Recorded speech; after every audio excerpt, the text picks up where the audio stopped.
Today on Beyond 6 Seconds. I just basically decided that my niche, my strength, the way I was going to shine at the workplace was just working harder than everyone and just doing the stuff that nobody wanted to do. So that was my USP, my unique selling point. Welcome to Beyond 6 Seconds, the podcast that goes beyond the 6-second first impression to share the extraordinary stories and achievements of everyday people. I'm your host, Carolyn Keel. On today's episode, I'm speaking with Deborah Tan-Pink. The former editor-in-chief of Cosmopolitan Singapore, Deborah spent a decade in publishing before venturing into the choppy waters of entrepreneurship. After 4 years of running her own content agency, Deborah decided she needed to get into tech and found a role as head of content at SmartUp, a UK edtech startup. As a strong believer that you can achieve anything as long as you set your mind to it, she admits to deriving an insane sense of achievement from proving the skeptics wrong. Deborah, welcome to the podcast. Hi, Carolyn. You've got a really good voice. Thank you so much. I'm so happy to have you here today. Thank you. I'm really happy too. This is my first podcast interview, actually. Thank you for having me. Oh, wow. Wonderful. Well, I'm so happy to be the first interview. Wonderful. So, I'd love to learn a little bit more about what you're doing today. Could you tell me a little bit more about your current role at SmartUp? All right. So SmartUp is a content delivery platform that's very focused on microlearning. So right now, a lot of the focus on corporate training is on converting difficult technical content into a microlearning format so that people can learn on the go on their mobile phone very quickly and easily. So my job as the head of content is to support our corporate clients in converting these content into plain language, making them engaging with quizzes and polls and infographics and basically making learning more fun and engaging for employees all over the world. Wow, that's fantastic. Employee learning is really moving towards that small micro learnings on the go mobile. So it seems like that's a really good space to be in right now. Yeah, it is. Wonderful. I'm really excited to see all of the different evolution that you've had throughout your career. You've worked in publishing, in leadership positions, and in tech and in education. And, we originally met through LinkedIn. We connected there, and I found you by reading a lot of your recent work that you've been writing about, kind of sharing your own personal story of your own career development. Where you talk particularly about the resilience and the grit that you've developed from some challenges you faced at a young age. Can you tell me more about those challenges and how they've helped you build the resilience and grit that you've used to succeed? Well, I guess it all started when I went to school. I went to school in an all-girls mission school that was very focused on fundraising, and a lot of my classmates came from upper middle backgrounds and parents were professionals, doctors, lawyers, what have you. And it goes without saying that the teachers tend to be kinder and more encouraging towards the girls whose parents could write very big checks. Oh. Yeah, and the rest of us therefore had to rely on being truly exceptional in order to stand out and in order to just get our teachers to notice us, to recognize our talent. And I think this is where a lot of the resilience and grit really started to develop.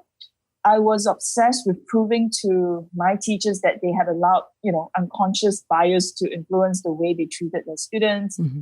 So I always wanted to be like the first to break the rules, not in a bad way, but say, for instance, if there is a competition that the school usually would send a student from the A band classes to participate, I would sort of work really hard to ensure that I got chosen to, represent the school in that competition. And I was from B band, and I was a B band student. So, middle of the road, not so exceptional, not so outstanding. And so this is where, I really worked very hard not to be sidelined, not to be ignored, and not to be ignored by my teachers. And so I guess this is where it all started, right? Proving my teachers wrong, making sure that, I'm not the typical B band student that they think is just happy to pass an exam. I wanted to be exceptional. I wanted to be recognized. I wanted to be picked first for every competition. And I guess being competitive helped a little bit, but so that's it. Wow. And just to clarify, by A band and B band, does that refer to grades or another designation? Yeah. So in my school, if you were an A band student, it means you are super smart, right? You're probably going down the route where you would become a doctor. So they would ask you to focus a lot on math, a lot of science. You would have to take chemistry, physics, biology, and all these stuff. So it is kind of implicit that the A band students are brainier. The B band students are more of your humanities students. So we are not so smart in terms of your math and science. We're more, for the literature, geography subjects that were considered easier for us to pass. So that's the differentiation between what is an A band student and what's a B band student. I see. And you went to school in your younger years. Were you in Singapore the whole time when you went to school? Yes, born, bred, raised, educated in Singapore. And I think if, you guys read stuff on education, you would see that in Singapore, we put a lot of focus on math, on science. And so students who excel in these subjects were typically, put on the fast track and considered to be gifted and considered to be much more likely to succeed in life. Yep. I see. So you mentioned that you were, one of the B band students. You didn't come from a family that was writing giant checks to the schools.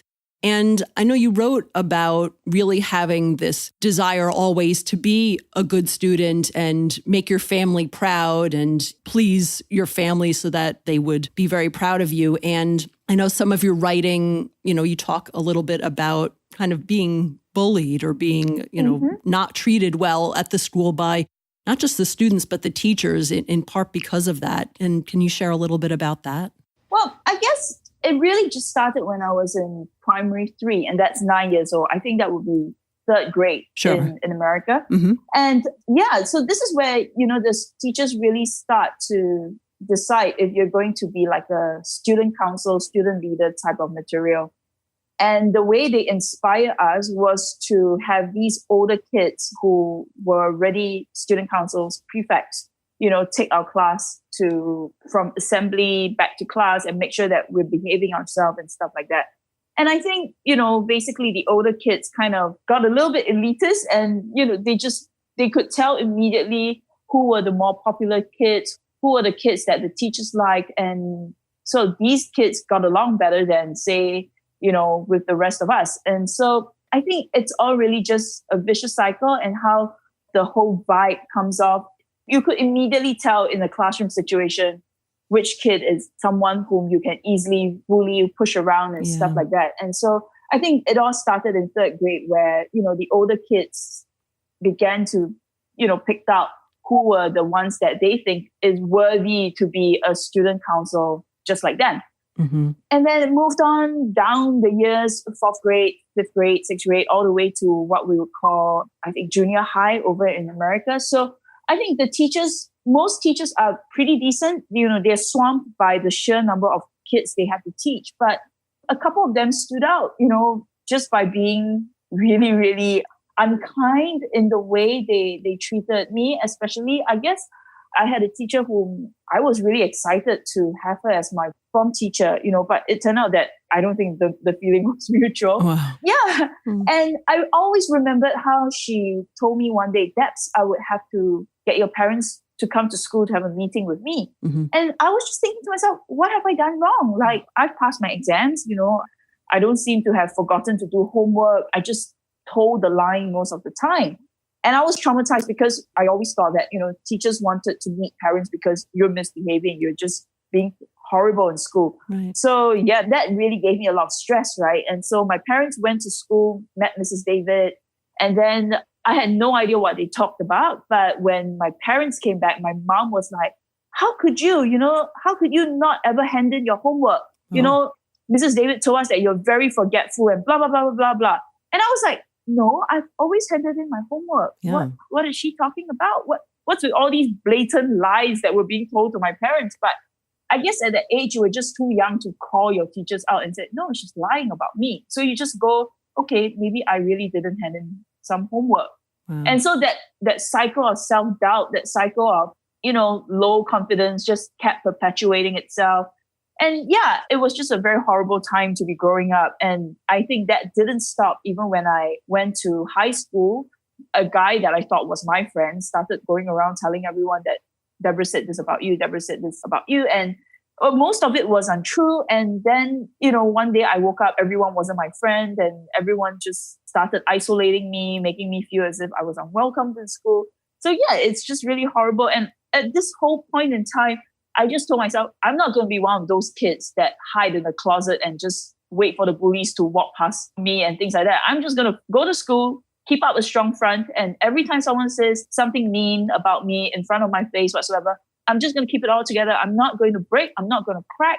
I'm just going to go on my merry way, go to school as I'm expected to go to school too. And, just stuff like that. And then, but at the end of the day, I'm always so tired.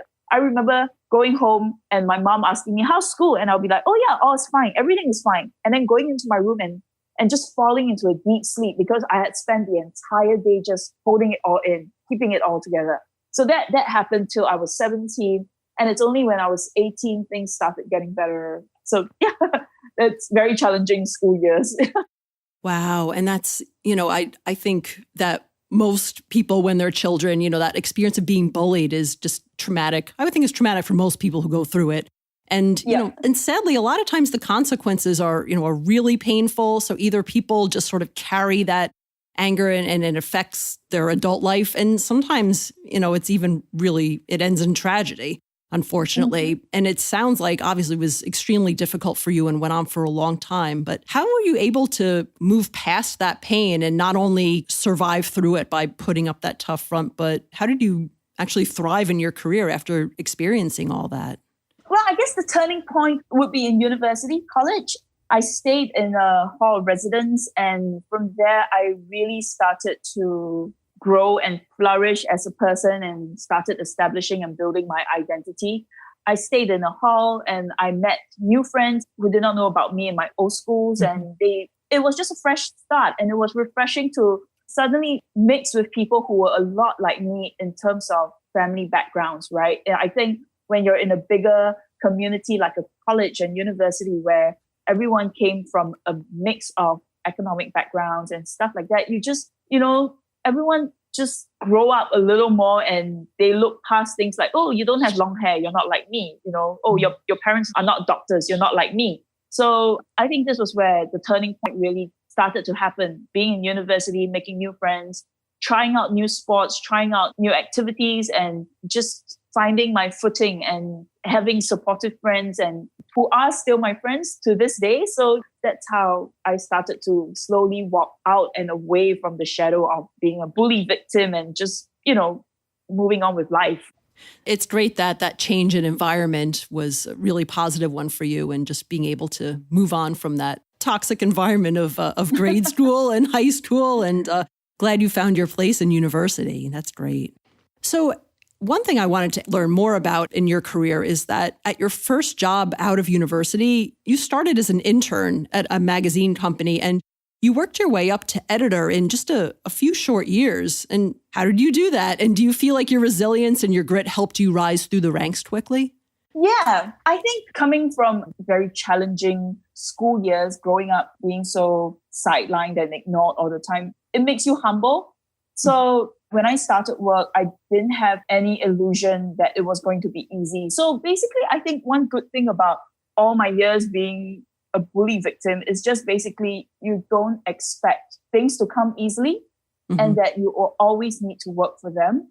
And so when I started at Clio as an intern, I wasn't going in there thinking, you know what, as an intern, I'm going to shine as a fashion director. I'm going to be there directing fashion shoots. I went in there and I thought to myself, look, I'm here to learn, and I'm willing to do the most unglamorous job there is that nobody wants to touch, right? Like returning clothes, doing the coffee runs, going out there on the streets, begging people to give me a chance to interview them, for instance, right? So those were the things that I did as an intern. And then they offered me a job. Yeah. And I just basically went after the hardest story to write. I didn't want to do fashion. I didn't want to do beauty. I wanted to do the stuff that required research. I wanted to do the stuff like breaking stories, talking about, having girls whose boyfriend cheated on them, appear and show their faces in a story, Wow. Portraying them as being very empowered, begging the authorities to let me go into a women's prison to interview some of the inmates in there and their hopes and aspirations in life. And so I just basically decided that my niche, my strength, the way I was going to shine at the workplace was just working harder than everyone and just doing the stuff that nobody wanted to do. So that was my USP, my unique selling point, so to say. So yeah, and then from there, I guess being an editor is not all fun and glamour as well. Being an editor also involved things like managing people, developing talents, and, dealing with management, dealing with the ugly stuff like budgets, profits, losses, and stuff like that. So I think that really, really trained me and prepared me to grow within the magazine industry. And you mentioned Clio. Is that a brand of Cosmopolitan, or how does that tie together? So Clio is actually a young women's magazine that started in Australia. Oh. So it's an Australian young women's magazine. And then it came to Singapore, and then in Malaysia, I think there's still a Clio Thailand and stuff like that. So it started in Australia. I think it started mainly as a substitute to Cosmopolitan because the authorities in Singapore banned the title for about 22 years, banned Cosmo from coming to Singapore for 22 years. And then so the alternative to Cosmo for a young women's magazine was Clio. So that was the short history of Clio before Cosmo came into the market. I see. Okay. So Clio was an equivalent for young women. So obviously there was a big fashion focus on that, but it sounds like, you really went after the more hard-hitting, difficult stories to add and challenge yourself. That's awesome. Thank you. So, we talked about resilience and grit. What other strengths or skills have you used to evolve your career, and particularly in that point when you were rising through the ranks at Clio? I think being able to think outside the box is a skill that is increasingly being recognized as being very important in all industries, right? So I've always believed that if your ideas were a little bit different, a little bit off kilter, people would sit up and take notice. That's really how I operate most of my life. And I just wanted always to be that element of surprise that nobody expected, right? So being able to think outside the box.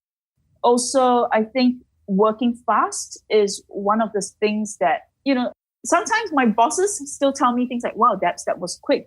They would give me a brief at 3 p.m. and I would come out with the PowerPoint deck by 5 p.m. and they'd be like, wow, okay, that took just 2 hours. What happened over there? So I've always been very proud of my ability to just churn things out very quickly. I write very quickly. I think very quickly. I design very quickly. So that is a skill, the speed at which I do my stuff. And of course, with speed, I don't compromise on the quality as well. I think just being very laser focused, being able to just sit at your desk, focus for 2 hours and just come up with the best work that you can possible, right? And I think more and more empathy and the ability to just be a generalist, right? That's what I always tell people. Just be a generalist. Everyone is so focused on being a specialist, right? I have to be a lawyer, I have to be an accountant, I have to be a doctor. But being a generalist these days isn't necessarily a bad thing. Take, for instance, my job as content head at SmartUp. A lot of my work, revolves around just reading something that I don't know anything about and then trying to understand and learn and see it in the eyes of someone who have no idea what this topic is about. So say, for instance, money laundering. I don't come from a bank. I know nuts about money laundering, but I have to make it such that, the content is something that the regular man on the street, when they read it on the phone, they can understand immediately what money laundering is all about. So the talent, to sort of look at something, break it down, change it, and then transform it into something that people can all understand without the jargon in plain language. I think that's a skill that all of us need to develop. Yeah, that's really interesting. I would agree that there tends to be a focus on building up a couple of specialties. So I'm actually, I'm happy to hear that you feel it's important to be a generalist, because I kind of consider myself a bit of a generalist myself. So I'm like, oh, good. I guess I'm going in the right direction with that. And tying into that, you worked in publishing for a while, and then you made a pivot into tech, and now you're working in edtech. Do you feel like your experience as a generalist helped you with that, or were there other ways that you made that shift in your career? Yeah, I think, first of all, I have the attitude of a generalist. that's for sure. I think that helped me, as in I'm never going to be too picky, right? Like, oh, this is really not quite what I do, but I'm willing to try everything and anything. But I think besides, on top of being a generalist, there's always this layer of, things that you're really good at. And I think what I'm really good at is content. So I'm always looking to merge my experience, my know-how in content with whatever new things I want to do. So I start off from a place that is familiar to me, and that is content. And I think about something new that I want to do. So in this instance, it will be tech. And so when I start my job search, I always go, okay, so I would probably be able to find my way in as a content person in a new industry. And then from there, I work on getting myself familiarized with, the going-ons of that particular field, that particular startup, that particular industry, for instance. So yeah, I think being a generalist is great, but a secret would be to actually recognize what is the one thing that you're really good at, and then work to merge that one thing with that new thing that you want to go after. I hope I make sense. Absolutely. When you describe that, I think of transferable skills. In this case, sort of transferable knowledge and experience. And yeah, the fact that content is that common thread and that common expertise that you had from publishing, and then content management and tech. And then I see the connection with edtech as well, that you're curating and creating content for employee training. Yeah, that's a great way to move your career and be able to experience different things while keeping in mind what can you take to the next role and beyond. Mm-hmm. You've worked in a lot of different areas. What big goals do you still have that you still would like to accomplish in the future?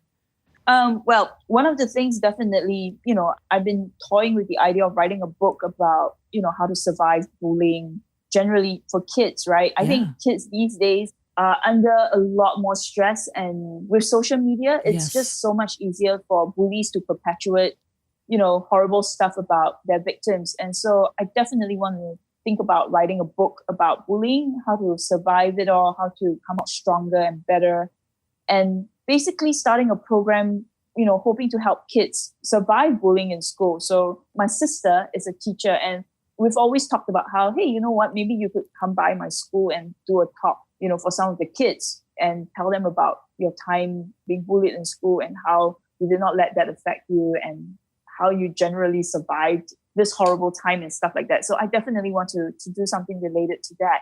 And then career-wise, I want to keep developing my career as a content and a marketing specialist in a very general way. So yeah, so those are my two big goals that I can think of in the immediate term. Yeah, I think that is wonderful that you feel inspired to write a book about how to survive bullying, because, certainly here in the United States, it's a huge issue. And I feel like it's just gotten so much worse in recent years with social media, just always being on, always being accessible. And I think a lot of kids here struggle with it. I would imagine that all around the world, kids struggle with that. And I think it's so common, yet people really don't like to talk about it. And I don't think anyone really knows how to get through it. So I think, having advice from someone who's, not just survived, but really thrived afterwards, and is even taking their negative experiences and, using that to help shape their future career. I think that would be inspiring. And I think the world needs that. So that would be wonderful. I hope to make it happen. Awesome. Obviously you probably have a full book worth of content to write for this, but I'm curious, is there any, sort of a big piece of advice that you would give to kids who are experiencing bullying now and really just don't know how to get through the day, or just sort of struggling the way that you were? Any advice that you would give them? Well, I can't think of any advice offhand that would be suitable for a public podcast like this. Sure. I'm just saying this because my sister has 3 kids, and they're all school-going age. And the other day she was just telling me how, my niece said she was being bullied in school, and there's this girl who's always whispering in front of her and making sure that everyone laughs at her and stuff like that, right? I have a very unorthodox way of dealing with situations like this. I hope, no one takes this the wrong way, but I was just telling my sister, sometimes you've got to let kids fight their own battle. Yeah. A lot of parents these days, the moment, because I guess we all benefit from hindsight, right? What was it like going to school for us? Horrible. And if I ever see my kids in a similar situation, I'm not going to let it happen to them. I'm going to step in, I'm going to rescue them and stuff like that. So I told my sister, look, let her fight her own battles, right? Like, if she finds a way to counter this bullying, whether it's by whispering back to another classmate and making everyone else laugh at her bully, that's her way of dealing with it. But I don't think there's actually a right way for a parent to come in and give any correct advice, or there's a wrong way of dealing with things. Kids just have to fight their own battle. I refuse to let my parents fight my battle for me. And I hope because of that, it made me a stronger person. It made me the person that I am today. So, we can read all the books, we can go to all the experts that we want for advice on how to help our kids deal with bullying. But I think at the end of the day, as a parent, you just have to tell your kid, look, if such things happen to you, if horrible things happen to you in school, I want you to know that you can do whatever it is you want to protect yourself, to defend yourself. At the end of the day, if you really get into trouble, just know that I'll be there for you. And I think that's just the best advice that I have at the moment for any parent, for anyone who's dealing with their kids getting bullied in school, because maybe kids feel like I have my way of coping with it, but it might not be something my parents will approve of. And so they bear that shame with them. They carry that stress with them. They think like, look, I have to be a good kid. I have to do things that my parents will be proud of. But look, kid, you're getting bullied in school and I would do anything to survive. So for me, when the survival instincts kick in, I would just say, do what is best for you. Yeah, there's no one correct way to deal with a situation like that. And I think as much as kids can learn or respond in a way and either stand up or however they want to manage through it. And I think the other piece is just as a parent, letting them know that, no matter what happens, like you don't have to be ashamed. I'm there to support you, I think is really important, because I think some kids either just don't have that or they don't think they have that. Yeah, absolutely. I think sometimes the way the adult mind works and the way the teenager mind works is very different. And we as adults, we tend to think, back when I was a kid, I would have loved for my parents to step in and sweep me away and rescue me from all these bullies, right? But, maybe that's not how you were thinking as a kid. Maybe back in those days, you were thinking, I would just die of embarrassment right now if my mom came into the canteen and slapped the girl, for instance. So, yeah, I mean, we all think very differently at very different stages in our life, depending on who we want to protect, who we want to shelter from the storms and stuff like that. But at the end of the day, I think it's just important for parents and for the kids to understand whatever it is that you do what's best for you, and know that deep down, at the end of the day, you have a bunch of loved ones ready to fight your battles for you. When just call us, just help, just call for help and we'll be there. Yeah, it's important to have that support. It's a great point. Wow. So Deborah, thank you so much for being so open about your story and your struggles and what you survived through in the difficult times and how it really helped you have an amazing career and helped you become a stronger person. How can people get in touch with you if they want to learn more about your work at SmartUp or want to see more of your writing? What's the best way for them to do that? Well, I'm pretty active on LinkedIn, so I think the best way would be to connect with me on LinkedIn. You can find my name, Deborah Tan-Pink. Okay, perfect. So, and I'll put a link to your LinkedIn profile in the show notes of the podcast so that people can find it there too. Great. Yeah, that would be great. As we close out, is there anything else that you'd like our listeners to know or anything that they can help or support you with? Well, I'm never shy when it comes to asking for help. So, if anyone from Facebook, LinkedIn, Netflix is listening to this and, there's a job and a chance out there for me to work with these great organizations, give me a buzz, let me know any opportunities, and, I'll be grateful for the connection and stuff like that. Right. Fantastic. Deborah, thank you so much for being a guest on my podcast today. I really appreciated learning more about your story. Thank you. Thank you, Carolyn. Thank you. Thanks for listening to Beyond 6 Seconds. Please help us spread the word about this podcast. Share it with a friend. Give us a shout out on your social media or write a review on Apple Podcasts or your favorite podcast player. You can find all of our episodes on our website, www.beyond6seconds.com. Until next time.